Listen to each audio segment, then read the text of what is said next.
Weather, serbisyong totoo ng GMA News. Bukas ng hapon, inaasahang papasok na ng Philippine Area of Responsibility ang bagyong may international name na Bavi.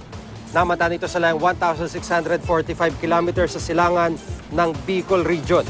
Taglay nitong lakas ng hanging umabot sa 65 kilometers per hour at bugsong hanggang 80 kilometers per hour.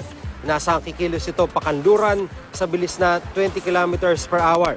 Tatawagin ito ng pag-asa na bagyong Betty sa oras na pumasok ng PAR. At base sa track ng The Weather Company, may posibilidad na tumama ang bagyo sa kalupaan ng Luzon. Pero sa ngayon, wala pa itong epekto sa ating panahon. At ayon sa pag-asa, ridge of high pressure area ang umiiral sa Northern Luzon. Kaya bukas magandang panahon ang aasahan sa malaking bahagi ng Luzon. Sa Metro Manila, mananatiling mababa ang tsansang umulan.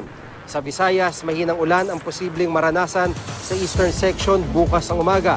At sa Mindanao, may mahinang ulan na aasahan sa Soc Sargent at eastern Mindanao sa umaga. At yan ang latest mula sa GMA Weather. Magplano para sigurado, I am ready. Serbisyong totoo ng GMA News.